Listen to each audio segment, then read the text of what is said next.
mahallaga biriktirilgan tuman tashkilot rahbarlaridan bandlik ko'maklashish rahbari Sirojin aka bilan suhbatdamiz. Birinchi navbatda biz ko'chalarni mahalla yettiligiga bo'lib berdik. Keyin biz yashil, sariq, qizilga ajratib oldik. Qizil toifadagilarga homiylik hisobidan uylarni remont qilishga, tomorqalarini haydatishga ko'maklashish choralarini ko'rish uchun belgilab oldik. Chora-tadbir qilib, keyin har bir xonadonlarda orqasidan chiqilgan qurilish mollari, o'tin, hamma keraksiz mahsulotlarni, chiqindilarni chiqindiga chiqarib, tosh shag'allarni ichkariga olib kirtirib, tozalikka qilish bo'yicha mahalla yettiligi bilan kelishib olganmiz. Mana bitta misol, tomorqasini haydalmagan fuqaroga mana tomorqasini haydatib ko'maklashdik. Buni hamma mahallalarda qilib, tomorqadan samarali foydalanishga ham, kambag'allarni bir hisobdan xatlovdan o'tkazib olish, bu 40 kun dolzarb masala bo'yicha, keyin haqiqiy ishsizlarni aniqlab olish bo'yicha ham ishlarimiz ketyapti. Tadbirkorlikdan o'tmay shug'ullanayotgan korxonalarni ham davlat ro'yxatidan o'tkazish choralarini ko'rsatyapmiz. Biz kelganimizda 45 ta kichik yuridik korxonalar mavjud bo'lgan, hozirgi kunda 57 ta bo'ldi. Bu degani qolgan korxonalarni ham biz hozir davlat ro'yxatidan o'tkazib, soliq to'lovchi holatiga keltirdik. Bu yerga mahalla yettiligidan xotin-qizlar faol biriktirilgan. Har kuni ertalab ishni o'zini mahallasidan boshlaydi. Nafaqat bitta xotin-qizlarga tashab qo'yilgan yo'q. Har bir mahalla yettilik bilan birgalashib, aylanib bitta ko'cha boshlari bor. Bulardan tashqari keyin nuroniylar bor. Hammasini to'liq jalb qilgan holda ishni jadallashtirishni davom ettiryapmiz. Bir haftaning ichida xudo xolasa oldingi holatlarni ham suratga olib ketyapmiz.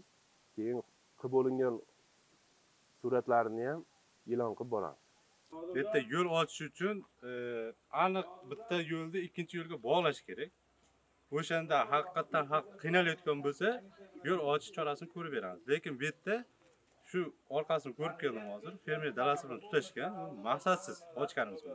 Bu xonadon Rahmon Hikmatullani xonadoni. Bu bola 2 yil bo'lganda Rossiya davlatiga ishlashga ketganini oilasi bilan bir hafta bo'ldi kelganiga. Mana ko'rdingiz, ko'chalarini temir zabor bilan o'radi. Bugun kechgacha ko'chasini chopib, daraxtlarni oqlashga va'da berdi. Tomorqasini ertadan boshlab haydab ekishga o'zi va'da berdi. Undan keyin usta tushgan, uyini tashqi fasadini qilyapti.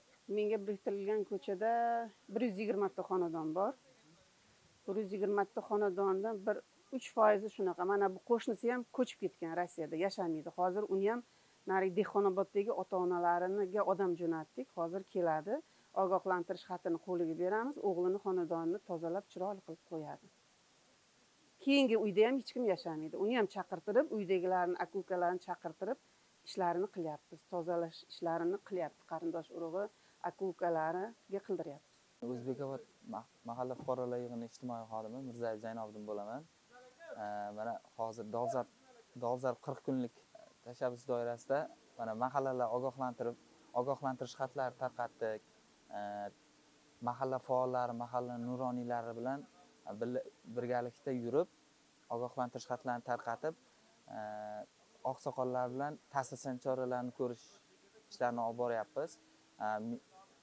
Menga biriktirilgan 128 ta xonadon mavjud bo'lib, har biriga kirib, ogohlantirib, ko'chada turgan musorlarni, uyini, xonadonligini, xonadonda obodligini, ko'chalarni supurib, rayhonlar ekish ishlarini olib boryapmiz. Mahalla yettiligi tomonidan uyma yurib, ushbu o'rinda o'zimni biriktirilgan ko'chaga ham yurib, mahalla nuroniylar bilan yurib, targ'ibot ishlarini amalga oshiryapmiz. Mana hozir Atajonov Tursunali xonadonidamiz.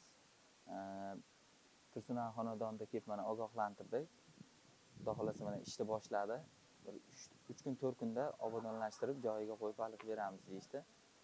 Keyin o'zim menga biriktirilgan ko'chada 17 ta xuddi shunaqa xonadon bor. Ular bilan har kuni 24 soat kerak bo'lsa nuroniylar bilan o'zim boshchiligimda, mahalla yettiligi boshchiligida kelib birga ish tashkillashtirib amaliy yechim qilib beramiz. Men O'zbekobod mahallasi fuqarolar yig'ini raisi Samarqand Dilshod bo'laman.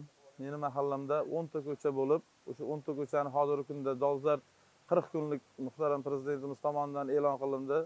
Bayram oldi 40 kunlikda hozir biz mahalla yettiligi bilan kelishgan holda mahallamizda 10 ko'chasini mahalla yettiligi bo'lib, hozirgi kunda o'sha fuqarolarimizga tushuntirish ishlari olib boryapmiz. Fuqarolarimiz tomonidan hozir yoz fasli bo'lganligi uchun qurilishlar bo'lib, ko'chaga to'kkan har xil tosh, shag'al, qum nimalarni oldirib ichkarida qilishiga aytyapmiz, fuqarolarga tushuntiryapmiz. Xudo xolasa mana hozirgi kunda mana shu ishlarni qattiq jadallik bilan olib borib, shu bayram oldi Xudo xolasa yakunlaymiz. Sariq toifamiz, qizil toifa, yashil toifa 3 ta toifaga bo'lib olganmiz. Hozir qizil toifamizda bir 25 ta xonadonimiz bo'lib, uni o'zimiz amaliy ko'mak ko'rsatyapmiz. O'sha borib devorlarni oqlashga, ohaklarni olib berib, o'zimiz boshida turib qildiryapmiz.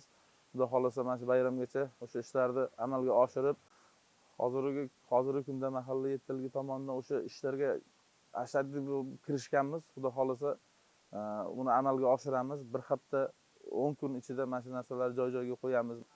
Assalomu alaykum. Men 10 sonli maktabgacha ta'lim tashkiloti direktori Rahmatli Mohira Abduvohobna bo'laman.